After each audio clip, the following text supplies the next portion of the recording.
Hi, this is Tim of the 1916 Company. Welcome and thanks for logging on. If you love this watch, email me, Team Mosso at the1916company.com for purchase pricing and availability questions regarding this watch. Today, we're discussing a late 2024 launch for the 2025 model year, 100-piece limited edition in steel from Moser Cie and Massena Lab. This is the Endeavour Chronograph Compax. It is a vintage take on an Endeavour, if an Endeavour were a chronograph.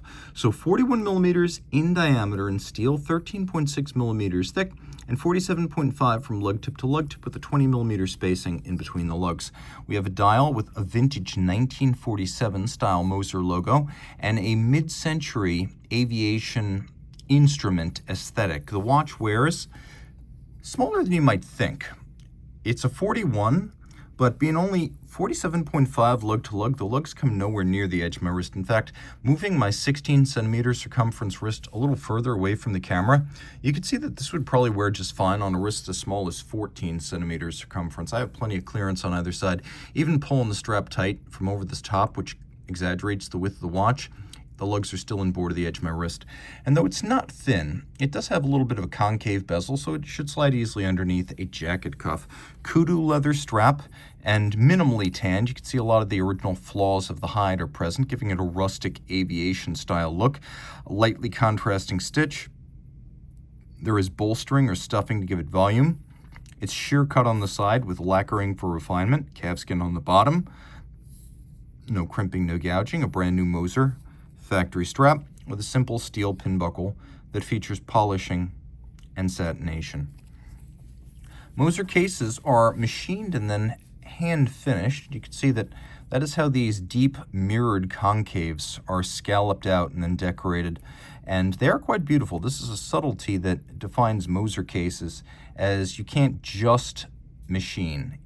You have to have the hand finishing follow-up to get those sort of recesses and so beautifully, brightly polished. The mid case on both sides is vertically satinated, and then we have a concave profile, slightly inward bowed bezel, I should say. The inward bowing, you can see sort of like that.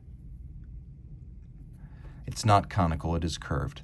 So we have vintage style pump pushers, a Moser M on the crown, a funky blue dial. Now we will look at the entertaining and exceptional extent of the lume on this dial.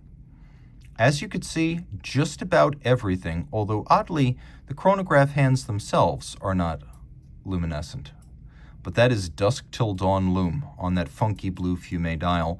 The funky blue fume sits on top of a radial sunburst, and then we have leaf style hands for the hours and minutes, and a lancet style counterweighted chronograph seconds hand that's been rolled at its end, so when viewed from head on, or most common angles, it appears to be straight. You see the vintage circa 1947 Moser Cie logo, and then the lacquer that's used to get that fume or smoked fade from light at the center to dark at the edge. We have a tachymetric scale outboard, and it's calibrated in kilometers per hour. So what you would do here is you would reset this, start it when, let's say, a high-performance racing airplane over at Reno starts a timed kilometer, and then when it reaches the end of the timed kilometer, you stop the chronograph and you look at the needle, and the number adjacent is the number of kilometers per hour. I think those Reno air racers are quite a bit faster than 300 kilometers per hour, but we're just going to press the I believe button. It can also be used for cars, or if you have a good sense of mental decimals, slower things like boats or runners and horses. Taking a quick look too, you can see when I start the chronograph, there's no jump or extraneous motion to the seconds hand because Moser has used a Dubois de Praz vertical clutch chronograph module to achieve the chronograph functions here. And so there's no extraneous motion to the seconds hand when you start it, because unlike a lateral clutch, a vertical clutch has no inherent play. You also note that the minute counter is a 45-minute counter rather than 30, so it's a little bit unconventional in that regard. And then there's an azurage or concentric pattern inside each one of the countersunk sub-registers. Pull the crown out, and you will note that because it's based on an HMC 200 base, it does have hacking seconds. It's got a 3 hertz beat rate, so 6 beats per second. Flip it all over. This is the HMC 220, but you can see it is very, very similar to the 200. In fact, there's nothing to tell it from a 200 on the case back because all the complications are on the dial side. Bidirectional winding, it uses a magic lever-style pawl-based winding system that's very rugged and very efficient. Ceramic bearings are used for higher efficiency. The rotor is partially skeletonized, so you can see the bridges underneath. You have Moser stripes, or as I like to call them, double-crested stripes, where you have those two very narrowly spaced stripes and then a bigger expanse. We have a full balance bridge with a free-sprung balance for shock resistance, and Moser makes the balance wheel, the hairspring, and the escapement. Through its precision engineering subsidiary, it's able to make these incredibly sensitive and uncommon parts of a movement. All of this with a 3-day power reserve. You can see that the movement is nicely sized too. For a 41mm case, it fills it well. Screw heads are polished and there's engine turning on the edges of the bridges. You can see satination on the balance bridge.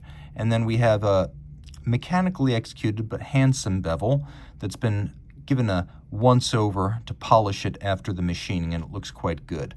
The watch is 30 meters water resistant, so sporty but not a submersible sports watch. And then you can see H. Moser Cie and Massena Lab. H. Moser Cie is owned by the Milan family. Collector William Massena owns Massena Lab, which is sort of like a design house for creating watches that are historically inspired but modern ultimately in their fit, finish, and materials. William does a lot of collaborations, and this strikes me as one of the best. So if you love this watch, reach out to Team Mosso at the 1916company.com for purchase and pricing details.